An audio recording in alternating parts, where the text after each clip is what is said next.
natapos na po natin review yung about endocrine system. And now we're going to review the next exam is digestive system. So when you heard about digestive system, what comes in your mind? Oh, di ba? Nagtanong ako, alam ko, no? Anyway, alam naman natin 'yan, di ba? Kahit sino naman, di ba? Pinag-aralan naman natin 'yan yung during the biology, high school, and college. So pag sinabing digestive, ito yung pagtutunaw, di ba? Yung paano ba na-digest o process ng digesting, digesting, di ba? Na-digest. Okay. Yung mga pagkain na ini-intake natin araw-araw, okay? At ano pa man. So, ano ba yung mga part na yon? So, balikan natin kung ano yung aming pinag-aralan about digestive system. Moments later.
Digestive system or gastrointestinal system. So sa digestive system, parte niya yung anatomy niya yung mouth, pharynx, esophagus, liver, stomach, large intestine, small intestine, appendix, rectum, and anus. Okay.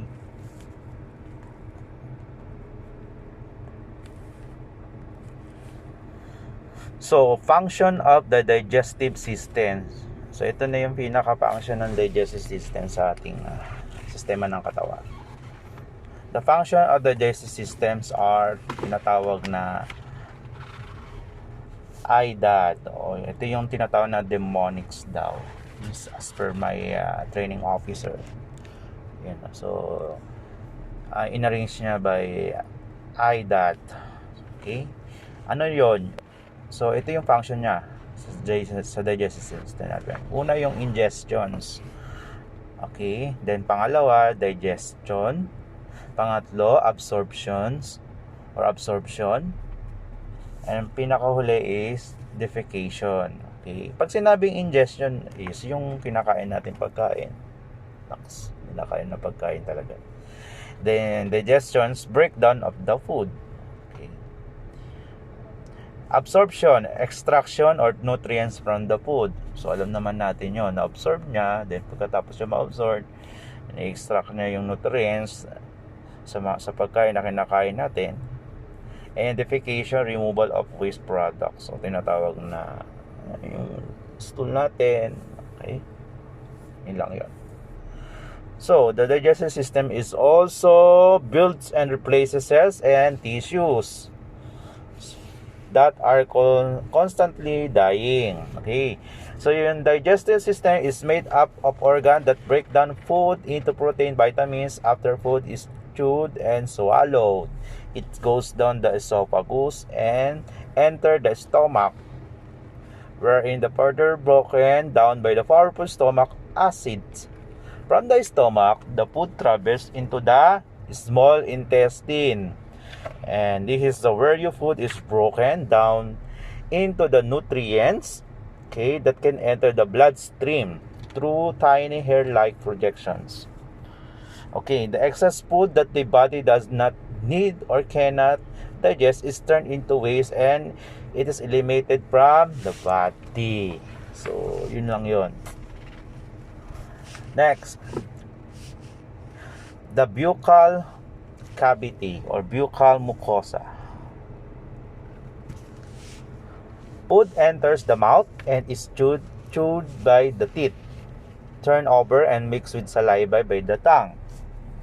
The sensation of smell and taste from the food sets up reflexes which stimulate the salivary glands. Okay. Next, what is salivary glands? The salivary glands, these glands increase their output. Okay, yung palalambutin niya, yung salivary glands. Tama ba ako? The output of secretions through 3 pairs of ducts in the oral cavity and begins the process of digestion. Next, saliva lubricates. The food enabling is to be swallowed and contains the enzyme, okay, ptyalin, which serves to begin to break down starch. So, yun pala yun. So, next is the pharynx. Okay, pharynx. Situated at the back of nose and oral cavity, receives the softened food mass of bolus by tongue, pushing it again the palate, which is initiate the swallowing action. So, pag sinabing situated, located, okay? At the same time, a small flap called the epiglottis move over the trachea to prevent any food particles getting into the windpipe. From the pharynx onward, the alimentary canal is simple tubes starting with the salivary glands. Next one on the esophagus. The esophagus travels to the neck and thorax behind the trachea and in front of the aorta. The food is moved by rhythmical muscular contraction known as peristalsis, wave-like motion caused by the contraction in longitudinal and circular bands of muscle. Antiperistalsis, where the contraction travels upward and the reflex action of vomiting, and it's usually aided by the contraction of the abdominal muscles and diaphragm.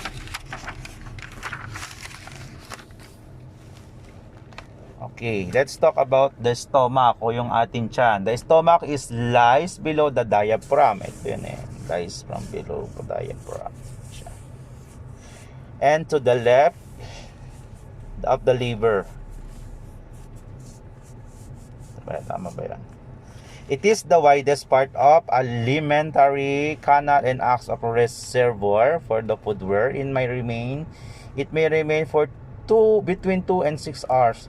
Here the food is churned over and mixed with the various hormones, enzymes, including the pepsinogen, which begins the digestion of protein and hydrochloric acid and other chemicals, all of which are secreted further down the digestive tract. So the stomach has an average capacity of 1 liter, varies in the shape, and it's capable of considerable distension when expanding the sense stimuli to the hypothalamus, which is the part of the brain and nervous system controlling hunger and desire to eat. The wall of the stomach is impermeable to most substances, although does absorb some water, electrolytes, certain drugs, and alcohol at regular intervals or circular muscle at the lower end of the stomach. The pylorus opens the allowing a small amount of food, now known as ano ba to? Chyme to enter the small intestine. Paki-correct na lang po ako doon. Ano yun? So, let's move on to small intestine. Okay, the small intestine measure about 7 m in an average adult and consists of duodenum, jejunum, and ileum. Both the bile and pancreatic ducts open into duodenum together. The small intestine, because of its structure, provide a vast lining to which further absorption takes place. Okay. There is large lymph and blood supply to this area, ready to transport nutrients to the rest of the body. Digestion in the small intestine relies on its own secretions, plus those from the pancreas, liver, and gallbladder. So the pancreas is connected to the duodenum via 2 ducts and has 2 main function. Number 1, ito yung function ng pancreas, to produce enzymes to aid the process of digestions. Number 2, to release insulin directly into the bloodstream for the purpose of controlling blood sugar levels. Enzymes suspended in the very alkaline pancreatic juices include amylase for breaking down starch into sugar, and lipase, which was activated by bile salts, help to break down fat. The hormone insulin is produced, okay, by specialized cells. Wow, meron palang specialized cells na. Okay, the islet of Langerhans and plays an important role in controlling the level of sugar in the blood and how much is allowed to pass to the cells. Okay. Next is the liver. The liver, which acts as a large reservoir and filter for blood, occupies the upper right portion of abdomen and has several important functions. So ito yung function ng liver.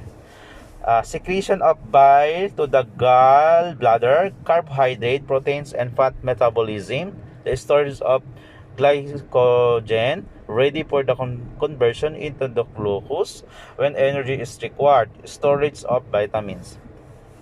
So, phagocytosis, ingestion of worn out red, white blood cells, and some bacteria, tinatawag na RBC and WBC. So, yun yung mga natin, yung mga white blood vessels. Okay? The gallbladder naman. Okay, the gallbladder stores and concentrates bile, which emulsifies fats, making them easier to break down by the pancreatic juices. Okay? Ano naman ang large intestine? The large intestines average about 1.5. Yung haba niya. Okay, basta yung small intestine natin is 7 meter, ha? So, 1.5 naman yung large intestine. Yun yung haba. And comprises the cecum, appendix, colon, and rectum. After food is passed into the cecum, a reflex action is respond to the pressure causes the contraction of the ileocolic valve, preventing any food returning to the ileum. Okay. So, paano ba siya? Ascending colon, then transverse colon, then descending colon, then papunta na siya sa rectum. So, idudumi na natin yan. Here, most of the water is absorbed, much of which was not ingested but secreted by the digestive glands. Okay, further up the digestive tract, the colon is divided into the ascending, transverse, and descending colons before reaching the anal canal, where the indigestible foods are spared from the body. Okay. So, now, Let's talk about age-related changes affecting the digestive system. So yung mga nagkakaedad na, no, ito na. Ano daw yung mga pagbabago na nakaka-affect sa digestive ng sistema ng katawan. So number 1, loss of teeth result is decreased dietary intake and weight loss. Syempre, di ba? Wala na. Yung mga buto-buto, pati yung mga buto na rin. Baga sa sobrang tagal na, so hindi na ganoon ka tibay. Next is nutritional needs remain the same, but the needs for calorie decreases as activity and metabolic rate decreases. Kasi syempre iba na yung ng katawan natin, yung flexibility. Okay. Next, slower peristalsis result in constipation and increased intestine gas flatulence. Next, saliva production diminishes, which can make swallowing difficult and leads to the drier mouth. Next, decreased blood flow to the liver and decreased liver enzymes result in less efficient drug metabolism and detoxification. See? Next, decreased gastrointestinal secretions affect digestion and absorption of food and drugs. Okay? So, yung tinatawag na dysphagia ba yun? Yung typical ng difficulty of swallowing. Okay, ito naman yung mga sakit at condition affecting the digestive system. Number 1, cancer of the mouth, stomach, liver, and intestine. See? So, mga bulok. Hindi ko alam kung anong klaseng bulok. Okay, next. Cirrhosis of the liver due to fibrous tissue formed as a result of infection of obstruction of bile ducts. Okay. Number 3, constipation. The passage is really hard, dry tooth. So, it may be caused by inadequate fluids or fiber intake of lack of exercise. So, kailangan talaga mag-exercise, kumain ng mayaman sa fiber, vegetable, leafy vegetables. So, ganun yan. May exercise. Okay, if left untreated, constipation can lead to fecal impaction, the buildup up of hard stool that cannot pass through the rectum normally. So, laxatives such as milk or magnesia, colloids, and castor oil or enema such as fleet enema or enema may be used to treat constipation. Ball-producing laxatives such as metamocley may be ordered on daily basis to prevent constipation. So, yun. Laxatives. Pinag-aralan namin yan sa drugs, medication, pharmacology. Next, diarrhea. The frequent passage of unformed bariatric stools treated with anti-diarrheals such as Lomotil. Drugs na naman to. Pasok na naman yung pharmacology dito. Okay, anti-diarrheals pala, sorry. Okay. Hindi po anti-diarrhea basa. Anti-diarrheals such as Lumotil or Imodium. Bacterial diarrhea, also called the traveler's diarrhea. It is also treated with the antibiotics such as Cipro. Okay. Next, gallstone. Next disease is gallstones. When a stone is formed by bile, pigments, and calcium, the salt that may cause pain and jaundice. Patients who are unable to undergo surgery to remove gallstone may be given such as Actigal to help dissolve the stone. So siguro depende sa mga kung sino lang talaga yung qualified na mag-take ng gamot na to. Okay? The next disease and condition is gastritis. An inflammation of the stomach. It is frequently treated with the antacids such as Mylanta and drugs such as Santac to decrease stomach acid. So Santac. So ito yung bibigay sa mga may gastritis. Okay. Number 7, gastroesophageal or reflux disease o tinatawag na GERD, G-E-R-D. Occurs when stomach acids flow back. Ito yun, parang may mga naranasan na natin to, no, sa pagkakataon nito. Into the esophagus causing pain and irritation. So, medyo irritable. Okay? Drugs such as Prevacid, of acid that decrease the production of acid, and GI, stimulants that increase the rate of gastric emptying such as regular baby use. Next, 8 is hemorrhoids. Ano ba yung hemorrhoids? Enlarged veins in the lower rectum or anus. They are usually treated with the anti-inflammatory, suppositories, ointment, or cream such as anusol. Okay? And the last is hepatitis. So, sa hepatitis, meron tayong type A, type B, type C, type D, and others, type E, F, G. So forth and so forth.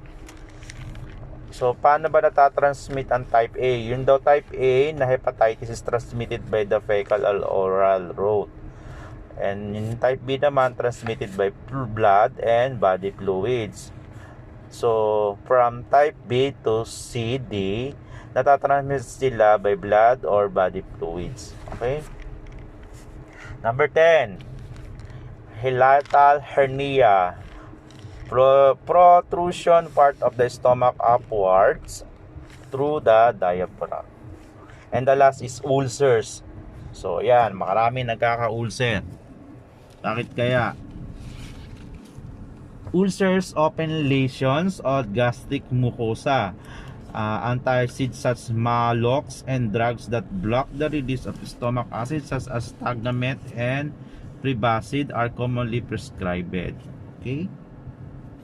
So, yun. And that's all about the very simple and very basic of digestive system.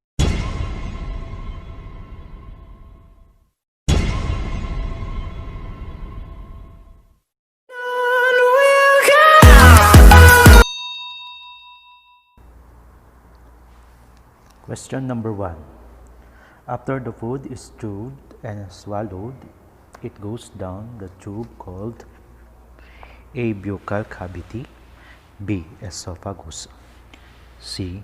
Jejunum, D. Ileum. My answer is letter B. Esophagus. Question number 2. The small flap that prevents foods from going to the trachea is called A. Esophageal sphincter, B. Pyloric sphincter, C. Epiglottis, D. None of the above. My answer is letter C. Epiglottis. Question number 3. After the food is digested in the stomach, it goes forward to a tube called blank where further absorption of food will take place.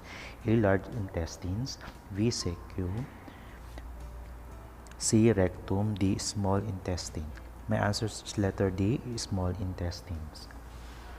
Question number 4. The gallbladder stores and concentrate bile while emulsified fats make them easier to be broken down by the pancreatic juice. A. True, B. False. My answer is letter A. True. Number 5. The colon is divided in 3 parts: ascending colon, transverse colon, and blank. A. Rectum, B. Anus, C. Descending colon, D. None of the above. My answer letter C. Descending colon. Number 6. The process which waste products are removed by the body through the large intestine by the anus is called A. Defecation, B. Excretion, C. Secretion, D. Evaporation. My answer is letter E. Defecation. Number 7. The frequent passage of loose battery stool is called A. Constipation, B. Vomiting, C. Indigestion, D. Diarrhea. My answer is letter D. Diarrhea. Number 8. Which of the following is not a function of the pancreas? A. Produce enzymes that will aid in digestion. B. Produces insulin to control blood sugar level. C. Produces the hydrochloric acid. D. Produces bile. And letter E, C, and D. And my answer is letter E, C, and D. Number 9. A gastrointestinal disorder where the veins in the lower rectum or anus enlarges is called A. Hiatal hernia, B. Ulcers, C. Hemorrhoids, D. Hepatitis. My answer is letter C. hemorrhoids. Number 10. Hepatitis B is transmitted from a person to a person via A. Droplets transmission, B. Blood and body fluids, C. Fecal to oral transmission, D. None of the above. My answer is blood and body fluids. And that's all about digestive system. Thank you po. God bless you. Good luck.